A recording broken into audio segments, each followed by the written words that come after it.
Hello and welcome to UIDHTML guys. तो हम पहुंच चुके हैं एपिसोड नंबर 8 में, जो कि है मैट मेन्यू। यस, ये एक्चुअली 4 पार्ट में है, क्योंकि सारा चीज़ मैं एक वीडियो में कवर नहीं कर सकता। जैसा कि आप ये देख रहे हैं कि मैट मेन्यू के जितने भी प्रॉपर्टीज़ हैं और उसके फंक्शंस हैं वो एक पार्ट में है। नेक्स्ट है हमारा ट्रिगर, ये सेकेंड पार्ट में, इसके भी कुछ ऑप्शंस हैं हमारे पास। नेक्स्ट हमारा है पार्ट 3, जिसमें कि हम मैट मेन्यू आइटम्स के साथ कुछ इनपुट प्रॉपर्टीज़ को हम देखेंगे। नेक्स्ट चौथा है हमारा कुछ कॉन्स्टेंट्स, जिसको हम यही जो पीछे था उसी को कुछ कॉन्स्टेंट्स में डाल करके हम शो करेंगे। हालांकि होगा ये तीनों पीछे तीनों का ही है, लेकिन उसको हम प्रोवाइडर्स के थ्रू कैसे हम काम करेंगे, ये चीज़ है। तो चलिए हम चलते हैं पार्ट 1 में और वहाँ देखने की कोशिश करते हैं कि हम इन सब चीज़ को कैसे इस्तेमाल कर सकते हैं। ओके, चलिए कोड में चलते हैं। ओके, तो हम पहुंच चुके हैं कोड में। तो मैंने सिर्फ एक UIDHTML मेन्यू नाम का एक कंपोनेंट बनाया है, जिसमें कि खाली है, इसमें कुछ भी नहीं है, ठीक है। और HTML देख रहे हैं, इसमें कुछ भी नहीं है। तो इसी में हम मेन्यू को हम पुट करेंगे और देखेंगे कि कैसे हमारा ये मेन्यू काम करता है। चलिए हम चलते हैं ब्राउज़र पे और वहाँ चेक करते हैं कि अभी का आउटपुट कैसा है। ओके, तो ब्राउज़र पे हम देख रहे हैं कि हमारे पास एक मेन्यू कंपोनेंट बना हुआ है और इसमें लिखा है mat menu works, that's it, और कुछ भी नहीं है, ठीक है। ये पहले का चैप्टर का है। नेक्स्ट, अब हम क्या करेंगे, यहाँ पर सबसे पहले मेन्यू को लाना अगर है तो उसके मॉड्यूल को लाना पड़ेगा, राइट। तो हम चाहते हैं मेन्यू के इसके API में, और यहाँ से इसका मॉड्यूल को कॉपी करते हैं और ला करके हम अपने कंपोनेंट में पुट कर देते हैं, ठीक है। यस, यहाँ और इसको हम इंपोर्ट्स में भी डाल देते हैं ताकि हम उसे यूज़ कर सकें। ओके, पहला चीज़ तो ये हो गया। दूसरा चीज़ क्या है कि अगर मेन्यू खुलना होगा किसी चीज़ पे, तो मेन्यू तो किसी बटन पे ओपन होगा, ठीक है। अब वो बटन हम चले लाते हैं। तो बटन के लिए हम क्या करें, बटन मॉड्यूल भी हमें लाना पड़ेगा, मैट बटन मॉड्यूल। तो ये दोनों चीज़ हमारे पास आ चुका है। अब मेन्यू भी हम इस्तेमाल कर सकते हैं और बटन भी इस्तेमाल कर सकते हैं। तो चलिए सबसे पहले हम इसको हटा देते हैं और इसको लिखते हैं यहाँ पर एक बटन, ठीक है। ये बटन डाल दिया। बटन में हम डाल देते हैं मेन्यू करके, ठीक है। ये हमारा टेक्स्ट रहेगा और इसमें हम डालते हैं मैट बटन। यहाँ तक तो कोई दिक्कत नहीं है। अब इसको हम जब ओपन करके देखेंगे तो हमारे पास सिर्फ एक बटन होगा। चलिए मेन्यू बनाते हैं इस जगह पर। तो लिखेंगे मैट मेन्यू, एक्सपोर्ट किया था मैट मेन्यू। ओके, ये एक सेलेक्टर है हमारे पास। नेक्स्ट, इसके अंदर में हम लिखते हैं मैट मेन्यू का आइटम कितने हैं, ठीक है। तो मैट मेन्यू आइटम्स इसके प्रॉपर्टीज़ में है, जो कि आप ऐड करेंगे किसी भी एलिमेंट पे।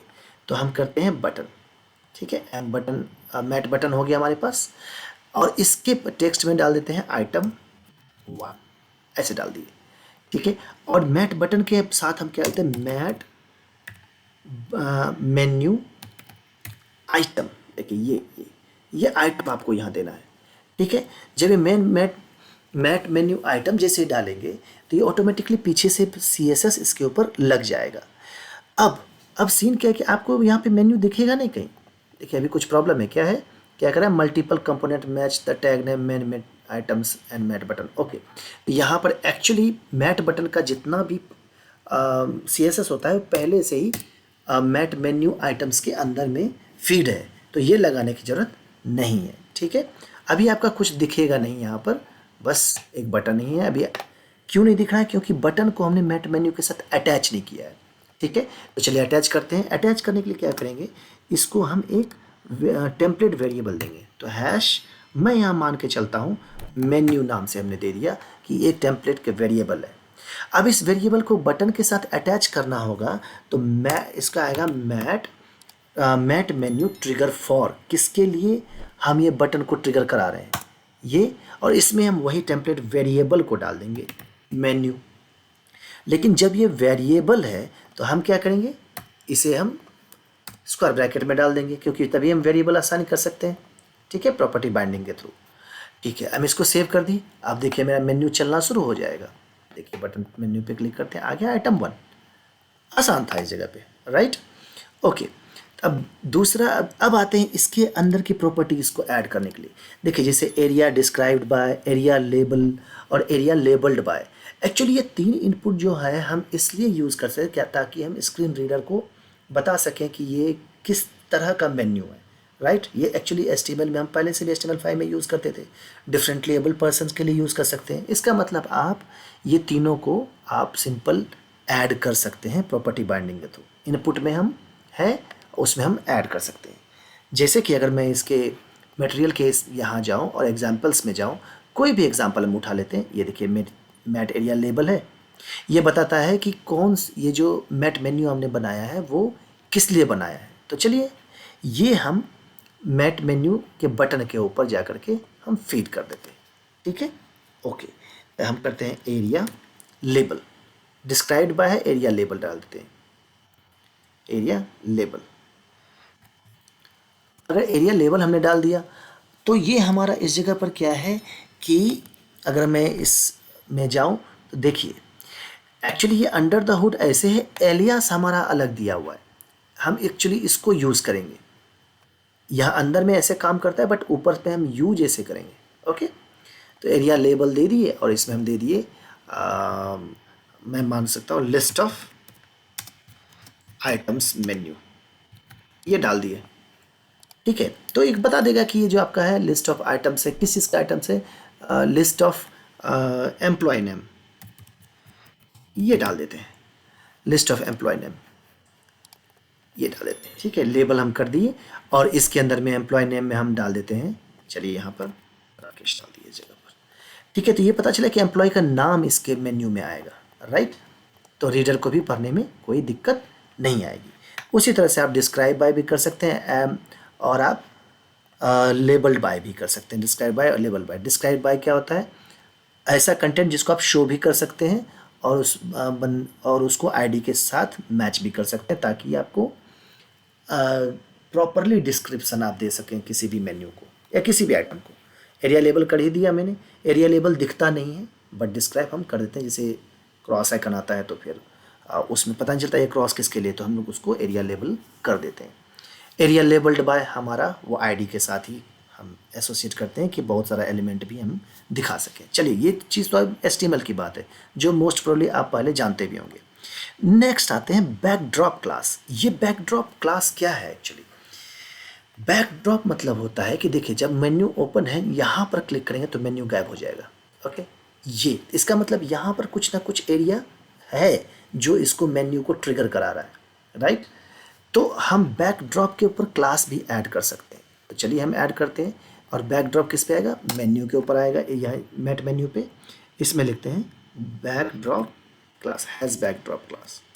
क्या था, हैज़ बैकड्रॉप क्लास नहीं था, इसका था backdrop class. Okay, backdrop class. देखिए यहाँ पे दिया हुआ, आप उसको वेरिएबल में भी डाल सकते हैं और आप उसे नॉर्मल स्ट्रिंग के साथ भी दे सकते हैं। तो मैं यहाँ डाल देता हूँ कस्टम बैकड्रॉप क्लास, ये हम इसे डाल दिए जगह पर। चलिए चेक करते हैं। जब चेक करते हैं इस जगह पर तो मेन्यू को पहले ओपन किए तो इसका मतलब बैकड्रॉप भी ओपन होगा। इसको क्लिक कर देखिए पूरा कितना एरिया कवर था। इसमें देखिए कस्टम बैकड्रॉप क्लास भी यहाँ पर होगा। अगर आपको नहीं सर्च में आ रहा है तो इसको मैं सर्च करते हैं, कस्टम बैकड्रॉप क्लास कहीं ना कहीं लगा होगा।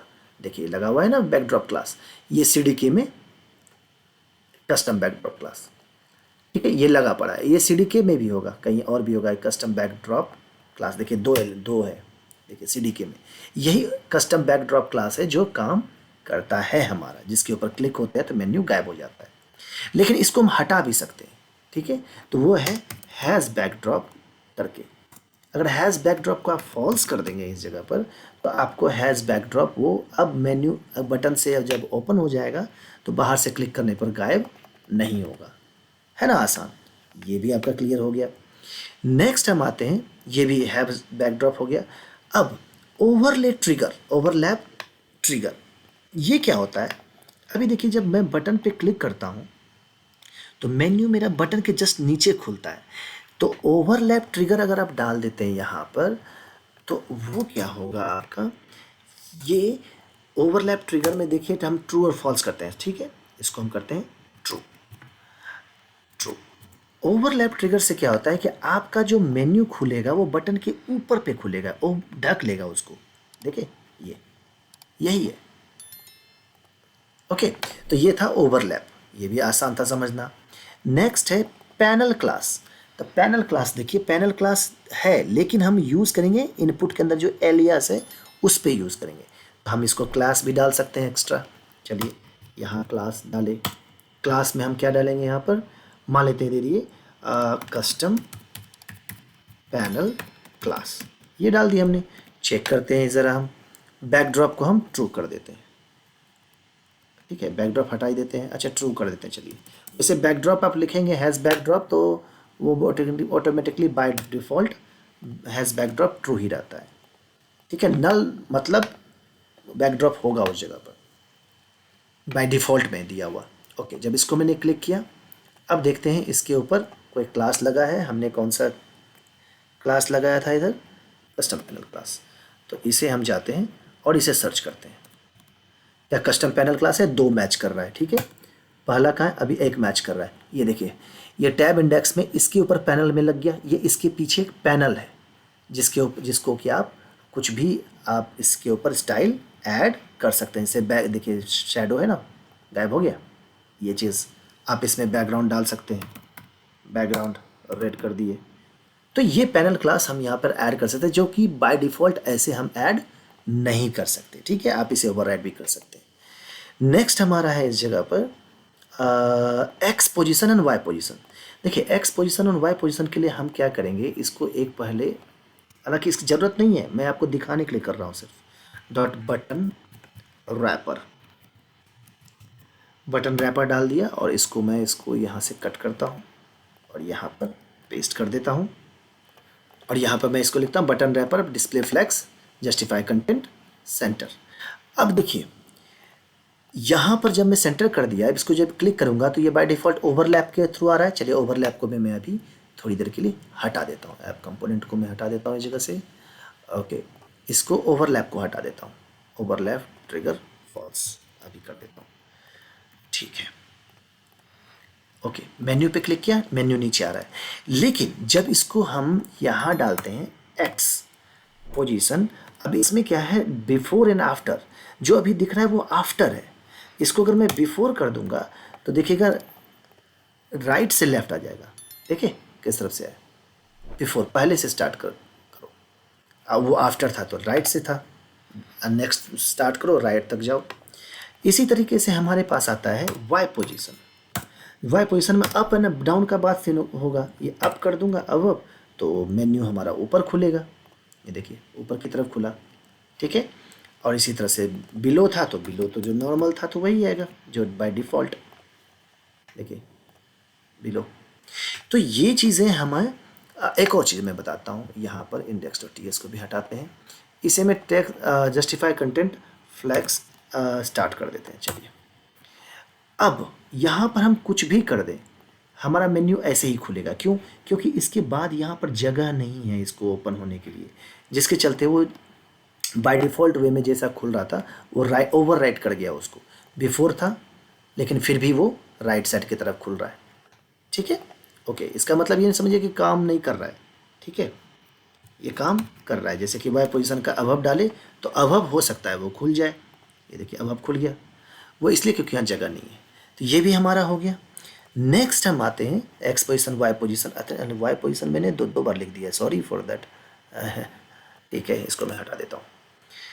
डायरेक्शन, एक्चुअली डायरेक्शन में अगर मैं जाके देखूँ, यहाँ पर API में जाते हैं और इसको हम चेक करते हैं डायरेक्शन को लेकर। मैट मेन्यू में डायरेक्शन, ये देखिए डायरेक्शन क्या करता है कि ये उस आई मीन लैंग्वेज या कंट्रीज़ के लिए जहाँ पर कि राइट टू लेफ्ट होता है, जैसे हिब्रू लैंग्वेजेस में होते हैं, तो उसके लिए आप LTR और RT आप कर सकते हैं उस जगह पर। अगर इसके मैं डायरेक्शन में जाऊँ, यहाँ पर लिखूँ डायरेक्शन हम अगर डालें तो ये हमें कुछ ऑप्शन देते हैं। अगर मैं ऑल्ट से इसको क्लिक करके नहीं जा सकता, ओके, मैट मेन्यू में तो जा ही सकता हूँ मैं। ओके, मैं अगर इस TS में जाऊँ और यहाँ पर लिखूँ मैट मेन्यू मॉड्यूल पे अगर मैं क्लिक करता हूँ, ये मॉड्यूल है। अब इसके अंदर में हमारा देखिएगा डायरेक्शन भी होगा, जो कि हम मैट मेन्यू पैनल में है, और यहाँ पे देखिए डायरेक्शन है इस जगह पर। ये LTR और RTL है। Directionally LTR RTL context of the application of the of the subtree of it and exposes the current direction and stream the direction changes। चलिए हम इसको डायरेक्शन को यूज़ करने की कोशिश करते हैं। ओके, डायरेक्शन में क्या करते हैं, LTR और RTL। ठीक है, देखिए और भी कुछ इसमें चेंज इवेंट करके दिया हुआ है इस जगह पर। ठीक है, तो हम क्या करते हैं, डायरेक्शन में यहाँ के HTML और इसमें करते हैं RTL करते हैं। ठीक है, सेव करते हैं। तो क्या ये हमारा काम करेगा? नहीं, क्योंकि लैंग्वेज के ऊपर डिपेंड करता है कि वो पीछे से चेक करता है कि RTL में होना चाहिए या नहीं होना चाहिए। अभी तो मेरा इंग्लिश में है इस जगह पर, तो ये आप चेक कर लीजिएगा। ठीक है, ये वही डायरेक्शन उसी के लिए होता है। नेक्स्ट है हमारा, देखिए focus first item, reset active item and set elevation. चलिए पहले सेट एलिवेशन चेक कर लेते हैं। सेट एलिवेशन के लिए हम क्या करते हैं कि जैसे हमारा ये मैट मेन्यू दिया हुआ है, इसको हम पहले हम असाइन करते हैं मैट मेन्यू, कि अब स्पेसिफिकली हम इसको डिफाइन कर दिए कि मैट मेन्यू ही है। ये हम एक टाइप रेफरेंस दे दिए कि ये मेन्यू जो है मैट मेन्यू टाइप का है। ओके, अदरवाइज पहले भी काम कर रहा था। अब यहाँ पे क्या है कि ये टेम्पलेट वेरिएबल जब बना हमारा, तो हम इसको व्यू चाइल्ड लेते हैं, @व्यू चाइल्ड। दो तीन तरीके से इसको कर सकते हैं, लेकिन हम देखेंगे कि कैसे और कर सकते हैं। मैट मेन्यू, इसको हम डिफाइन करते हैं कि जो ये मैट है, ये वो कंपोनेंट ला के रखेगा जो कि मैट मेन्यू यहाँ से वो कंपोनेंट ला के रखा। कंपोनेंट का नाम क्या है, मेन्यू। और किस टाइप का कंपोनेंट है, मैट मेन्यू टाइप का ही है। ठीक है, वो बना हुआ है पहले से ही। और अगर इसमें इनिशियलाइज नहीं किए कुछ, तो हम एक्सक्लेमेशन दे करके इसको हम नल चेक लगा दिए इस जगह पर। ठीक है, अब यहाँ पर क्या करेंगे, जब व्यू चाइल्ड हो चुका है तो मैं यहाँ पर एक ओपन मेन्यू नाम का एक फंक्शन बना देता हूँ। क्यों? क्योंकि हम किसी के क्लिक करने के बाद इस मेन्यू के अंदर में हम चेक करेंगे कि सेट एलिवेशन ऐड होता है कि नहीं। ठीक है ना, ओपन मेन्यू ये मैंने डाल दिया। ये मेरा अपना बनाया हुआ फंक्शन है जो कि मैं यूज़ करूँगा उस बटन पर जिस बटन को हम ट्रिगर के साथ नहीं कर रहे। ठीक है, जैसे अभी मैं इस पर ट्रिगर फॉर कर रहा हूँ ना यहाँ पर, तो मैं एक बटन बनाता हूँ जिसके ऊपर हम ट्रिगरिंग नहीं करेंगे, तो प्रोग्रामेटिकली हम इसको ओपन कर रहे हैं। ओके, तो इस बटन पे गए और यहाँ पर हम एक वही फंक्शन को कॉल कर लेते हैं। एरिया लेवल हटा देते हैं अभी, क्लिक, और ये क्लास नहीं, क्लिक क्लिक क्लिक, और मैं लिखता हूँ ओपन मेन्यू और इसको मैं कॉल कर लेता हूँ। जब ये ओपन मेन्यू में जाते हैं तो हम यहाँ लिखते हैं दिस डॉट मेन्यू डॉट, अब सेट एलिवेशन देखिए आ गया, वहाँ पर सेट एलिवेशन दिया जिसमें डेप्थ हम दे सकते हैं। डेप्थ क्या है, शैडो पीछे का, जो कि 0 से 22 के बीच में हम दे सकते हैं, तो इसमें हम 22 दे दिए। अब इसको मैं सेट करता हूँ, सेव करता हूँ। अब देखिए इसका शैडो कैसा हो जाएगा। ओके, कुछ तो ओके, ये एक ओके, दिस डॉट मेन्यू को ओपन भी तो करेंगे। ठीक है, और ये ओपन करेंगे OPEN। ओके, ये ऐसे ओपन नहीं होगा क्योंकि हम जिसको ट्रिगर कर रहे हैं उसका एक मैट ट्रिगर जो सेकेंड चैप्टर में था उसको हम यूज़ करेंगे इस जगह पर। ठीक है, तो इसको हम क्या करेंगे, यहाँ पर एक ID दे देते हैं जो कि है ट्रिगर, ऐसे दे दिए रेफरेंस। ठीक है, जो टेम्पलेट वेरिएबल, इसको भी व्यू चाइल्ड के थ्रू यहाँ हम ला देंगे जिससे कि हम उसके फंक्शंस को यूज़ कर सकते हैं। Mat trigger, mat menu trigger, और इसको मैं डाल दिए ट्रिगर, और इसको भी डेकोरेट करते हैं मैट मेन्यू ट्रिगर। ओके, ये डाल दिया हमने। अब इसको हम इस्तेमाल कर सकते हैं ट्रिगर को कि this dot trigger dot open. देखिए अब ये ओपन मेन्यू का फंक्शन दे दिया कि हम प्रोग्रामेटिकली अब ओपन कर रहे हैं उसको, जो कि नेक्स्ट चैप्टर का है मैं मानता हूँ। इसलिए इसको जब मेन्यू ओपन होगा नहीं तो एलिवेशन सेट कहाँ से करेगा, नहीं कर पाएगा, इसलिए मुझे करना पड़ा।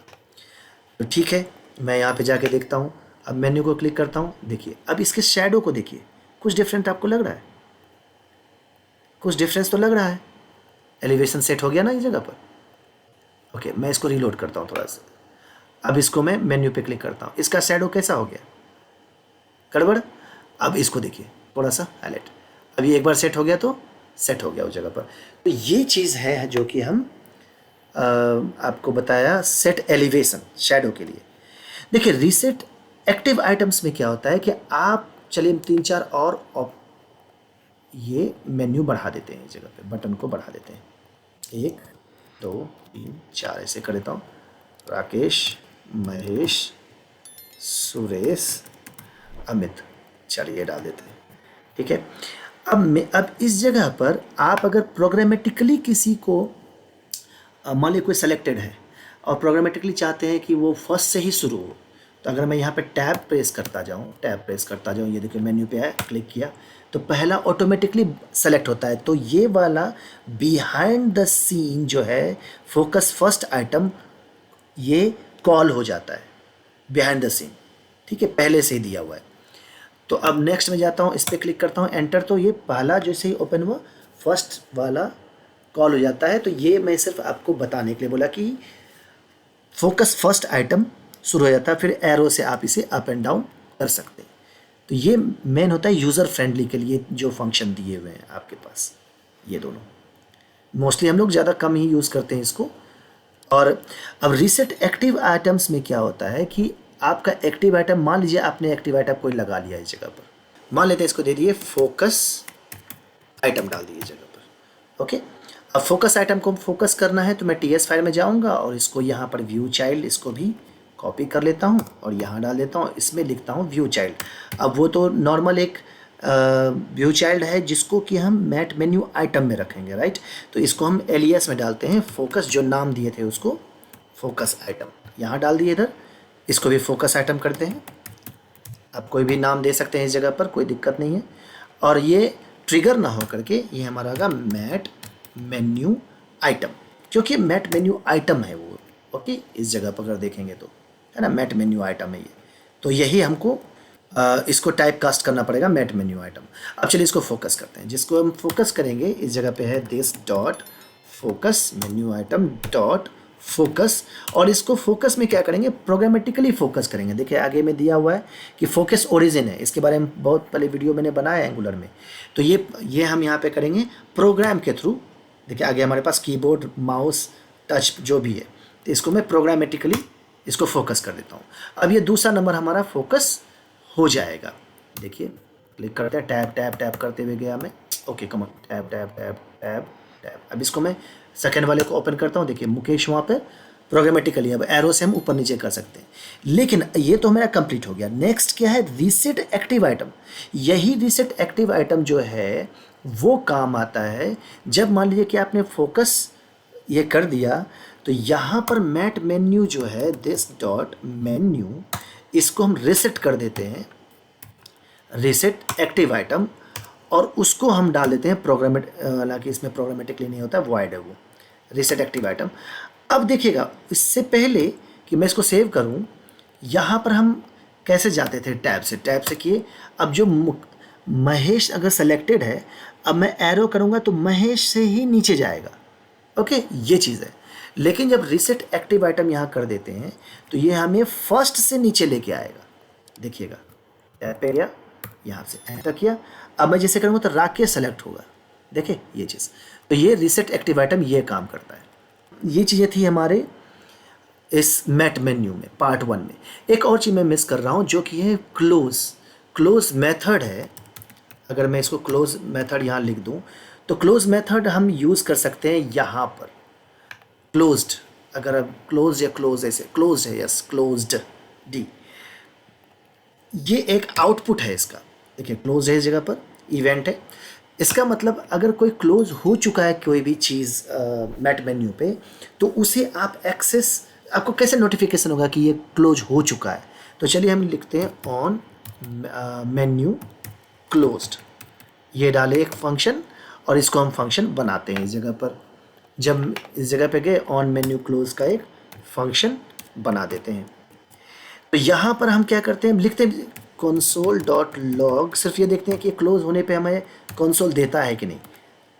हम कहते हैं मेन्यू क्लोज्ड, ऐसा डाल दिया, सेव करते हैं, इधर भी इसको सेव करते हैं, ओके, अब मैं इसे क्लोज करने की कोशिश करता हूँ। ठीक है, अब कंसोल में ओपन कर दिया मैंने इसको, टैब से जाते हैं। ठीक है, अब इसको एंटर किया और मैं टैब प्रेस करता हूँ, देखिए आया मेन्यू क्लोज्ड।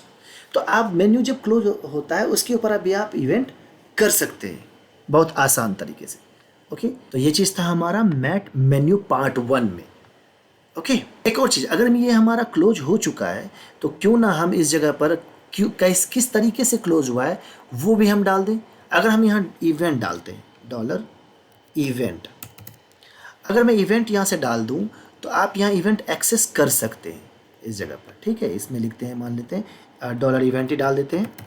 और ये इवेंट किस टाइप का होगा, तो ये किस टाइप का होगा, ये होगा मेन्यू क्लोज रीज़न। ये अब जब ये देंगे तो ये ऑटोमेटिकली इंपोर्ट हो गया यहाँ से मैट मेन्यू से।